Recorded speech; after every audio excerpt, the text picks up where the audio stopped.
இந்த சங்கீதம் தேவனுக்கும் தாவீதுக்குமான உறவை குறித்த சங்கீதமாக இருக்கிறது. அதுபோல தேவனில் தாவீதுக்கு இருந்த நம்பிக்கை, தேவன் எப்படி தாவீதை பாதுகாத்தார், எப்படி தேவனை தாவீது ஆராதித்தார் என்ற அநேக காரியங்கள் சங்கீதத்தில் சொல்லப்பட்டிருக்கிறது. 1ஆம் வசனத்தை பார்க்கும்போது, கர்த்தர் என் வெளிச்சமும் என் ரட்சிப்புமானவர், யாருக்கு பயப்படுவேன்? கர்த்தர் என் ஜீவனின் பலனானவர், யாருக்கு அஞ்சுவேன் என்று சொல்கிறார். தாவீதுக்கும் தேவனுக்கும் உள்ள உறவு இந்த வசனத்தை நாம் படிக்கும் போது நமக்கு தெரியும். என்ன சொல்கிறார்? கர்த்தர் என் வெளிச்சம், கர்த்தர் என் ரட்சிப்புமானவர், கர்த்தர் என் ஜீவன் பலனானவர். என்னுடைய சொல்லிட்டு சொல்லுகிறார். நம்ம என்னுடையான்னு சொல்லும் போது நமக்கு தெரியும். ஒரு ஆளை நம்ம அறிமுகப்படுத்தும் போது இது என்னுடையான்னு சொல்லும் போது நமக்கு தெரியும் அவங்க எவ்வளவு உறவுல நெருக்கமா இருக்காங்கன்னு தெரியும். அப்போ என்ன சொல்றாரு?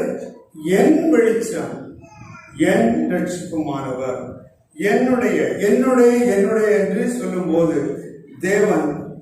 தேவனோடு அவர் எவ்வளவு உறவு கொண்டிருக்கிறார். சங்கீதம் 63:1 பார்க்கும்போது தேவனே நீர் என்னுடைய தேவன் சொல்றார். அதுபோல 23ஆம் சங்கீதத்துல என்ன சொன்னார்? கர்த்தர் என் மேய்ப்பராயிருக்கிறார். அப்ப என்னுடைய சொல்லும் போது அவர் எவ்வளவு நெருக்கமா இருந்தாருன்னு நமக்கு தெரியும். அவரால் எனக்கு என்ன சொல்றார்? ரட்சிப்புமானவர். தாவீதுக்கு தெரியும் எப்படி அவரே ரட்சிப்பா இருக்கிறார் என்று. அதனால்தான் சொல்றாரு அவர் என்னுடைய ரட்சிப்புமானவர் சொல்லி. தேவனுடைய வார்த்தை என்ன சொல்லுது? கர்த்தரை ரட்சகராக ஆண்டவராக ஏற்றுக்கொண்டவர்கள் தேவனுடைய பிள்ளைகள் அப்படி சொல்றாங்க. அப்படியானால் நாம் எவ்வளவு நெருக்கமாக இருக்க வேண்டும்? தேவன் நம்மை தேவனுடைய பிள்ளைகள் அப்படின்னு சொல்றாரு. ஆண்டவராய் இயேசு கிறிஸ்து இந்த பூமியில் இருக்கும்போது பரலோக தேவன், அதாவது பிதாவாகிய தேவனை எப்படி கூப்பிட்டு சொன்னாரு? அப்பா பிதாவே. கெத்செமனே தோட்டத்தில் ஜெபிக்கும் போது அப்பா பிதாவே என்று சொல்லிதான் ஜெபித்தார். நமக்கும் அந்த உரிமையை தேவன் தந்திருக்கிறார். கலாத்தியர் 4ஆம் அதிகாரம் 6ஆம் வசனத்தில் நாம் பார்க்கும்போது, மேலும் நீங்கள் புத்திரராயிருக்கிறபடியினால் அப்பா பிதாவே என்று கூப்பிடத்தக்கதாக தேவன் தமது குமாரனுடைய ஆவியை உங்கள் இருதயங்களில் அனுப்பினார் என்று. அப்படி நாம் பரலோக தேவனை எப்படி கூட முடியும்? அப்பா பிதாவை என்று கூப்பிட முடியும். அப்படி என்றால் நாம் அவருக்கு நன்றி பலிகளை செலுத்தும் போது எப்படி சொல்லலாம்? அப்பா பிதாவே ஸ்தோத்திரம், எனக்கு நீர் இந்தந்த நன்மைகளை செய்தீர் என்று நாம் ஒரு அப்பாவிடம் சொல்வது போல நம்முடைய தேவனை நாம் அழைக்க முடியும். அதுக்கடுத்து என்ன சொல்றாரு? என் ஜீவனின் பலனானவர். ஜீவனை தந்தது யார்? அவர்தான்.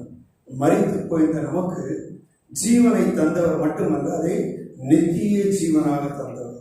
நம்மை எதுவரைக்கும் அந்த ஜீவன் இருக்கும்? நித்தியம் வரைக்கும் நம்மை ஜீவனை தந்து பாதுகாக்கிறவர். அந்த நம்பிக்கை தாவீதுக்கு அப்போஸ்தலனாகிய பவுலுக்கு இருந்தது. அப்படிதான் பவுல் 2 தீமோத்தேயு 1:12 சொல்றாரு, நான் விசுவாசித்திருக்கிறவர் இன்னார் என்று அறிவேன், நான் அவரிடத்தில் ஒப்புக் கொடுத்ததை அவர் அந்நாள் வரைக்கும் காத்துக்கொள்ள வல்லவராக இருக்கிறார் என்று நிச்சயித்திருக்கிறேன் என்று.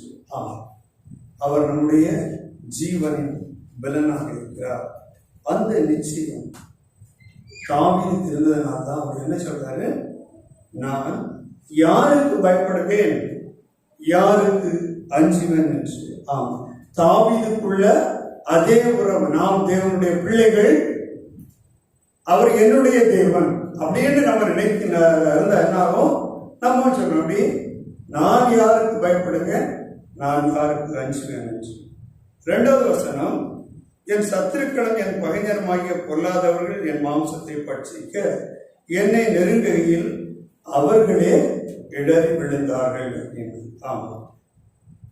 என் மாம்சத்தை பட்சிக்க என்னை நெருங்குகையில் அவர்களே இவர் எதுவுமே செய்யல. எப்படி? அவர்களே இடறி விழுந்தார்கள். எதனால? 3ஆம் வசனம், எனக்கு விரோதமாக ஒரு பாளையம் இறங்கினாலும் என் இருதயம் பயப்படாது, என் மேல் யுத்தம் எழுப்பினாலும் இதிலே நான் நம்பிக்கையாயிருப்பேன். என்றால் எனக்காக தேவன் யுத்தம் செய்வார். அதனால் நான் பயப்பட வேண்டிய அவசியம் இல்லை. சங்கீதம் 23 அதே செய்யறது சொல்றாரு, நான் மரண இருளின் பள்ளத்தாக்கில் நடந்தாலும் பொல்லாப்புக்கு பயப்படேன், தேவரீர் என்னுடைய கூட இருக்கிறேன் என்று. இப்போ இதிலே நம்பிக்கை இருக்கிறேன் என்றால் நமக்காக அவர் யுத்தம் பண்ணுகிறார், நாம் யுத்தம் செய்ய வேண்டிய அவசியம் இல்லை. அதான் சொன்னாரு, அவர்களே இடறி விழுந்தார்கள், நான் எதுவுமே செய்யல, அவர்களே இடறி விழுந்தார்கள் என்று. அப்படி நம்மையும் அதே தேவன் நம்மோடு நம்மை பாதுகாக்கிற தேவன் இருக்கிறார். 4ஆவது வசனம், கர்த்தரிடத்தில் ஒன்றை நான் கேட்டேன், அதையே நாடுவேன், நான் கர்த்தருடைய மகிமையை பார்க்கும்படியாகவும் அவருடைய ஆலயத்தில் ஆராய்ச்சி செய்யும்படியாகவும் நான் என் ஜீவனோட நாளெல்லாம் கர்த்தருடைய ஆலயத்திலே தங்கியிருப்பதை நாடுவேன் என்று தாவீதுடைய வாஞ்சியை சொல்கிறார். இப்படி நான் கர்த்தருடைய மகிமையை பார்க்க வேண்டும், அவருடைய ஆலயத்தில் ஆராய்ச்சி செய்ய வேண்டும், நான் ஜீவனுள்ள நாளெல்லாம் கர்த்தருடைய ஆலயத்தில் தங்கி இருக்கிறது அவருடைய வாஞ்சை. ஆராதிப்பது என்பது என்ன? நாம் ஒருவேளை நினைக்கலாம் ஞாயிற்றுக்கிழமை இங்க வந்து ஆராதனை கலந்து விடுகிறோம். அப்படி அல்ல.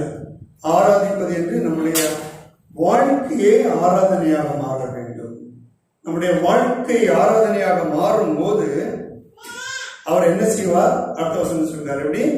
தீங்கு நாளில் அவர் என்னை தம்முடைய கூடாரத்தில் மறைத்து என்னை தமது கூடார மறைவிலே ஒளித்து வைத்து என்னை கண்மலையின் மேல் உயர்த்துவார் அப்படின்னு. ஆமாம், நம்முடைய வாழ்க்கை ஆராதனையாக மாறும்போது. ஆனால் நாம் எத்தனை பேர் ஒழுங்காக பைபிள் படிக்கிறோம், வேத வசனங்களை நமக்கு தியானம் பண்ணுகிறோம்? இல்லை. ஆனால் அது நம்முடைய வாழ்க்கையாக மாறும்போது அவர் என்ன செய்வாரா? அவர் தம்முடைய கூடாரத்திலே மறைத்து தன்னை தமது கூடார மறைவிலே ஒளித்து வைப்பார் என்று. தாவீது சொல்ல, என்னை அவருடைய பிரசன்னத்திலே எப்போதும் வைத்திருப்பார். அதனால் எங்க என்னை கண்மலையின் மேல் உயர்த்துவார். அது மட்டுமல்ல, 6ஆம் வசனத்துல என் தலை என்னை சுற்றி நிற்கிற என் சத்துருக்களுக்கு மேலாக உயர்த்தப்படும். என்னுடைய தலை எப்படி உயர்த்தப்படும்? என் சத்துருக்களுக்கு மேலாக உயர்த்தப்படும். அப்படி உயர்த்தப்படும் போது தாவீதுக்கு எப்படி இருக்கும்? எவ்வளவு சந்தோஷம் இல்லையா?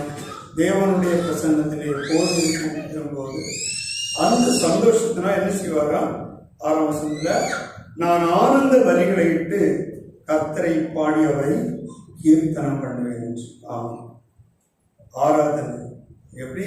சந்தோஷத்தினால் அவர் ஆனந்த பலிகளை இட்டு கர்த்தருக்கு அவரை பாடி கீர்த்தனை பண்ணுவேன் என்று சொல்லுகிறார். கர்த்தரோடு இருந்த நெருக்கமான உறவு, அவர் மேல் வைத்த நம்பிக்கை, அவருடைய பாதுகாப்பு, இவை யாவும் தாவீதை என்ன திட நம்பிக்கை உணர்த்தியது? எங்கே கொண்டு சென்றது?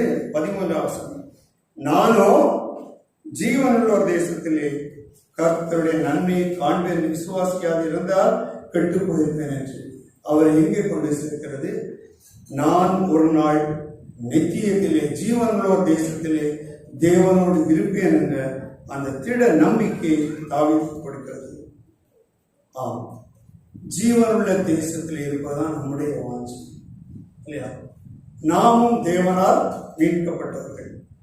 பாவ குழியில் இருந்த நம்மை மீட்கும்படியாக பரலோக தேவன் மனிதனாக பூமியில் வந்து நமக்காக கல்வாரி சிலுவையிலே மரித்து அடக்கம் பண்ணப்பட்டு 3ஆம் நாள் உயிர்த்தெழுந்தார். நமக்காக ஜீவனை கொடுத்தார்.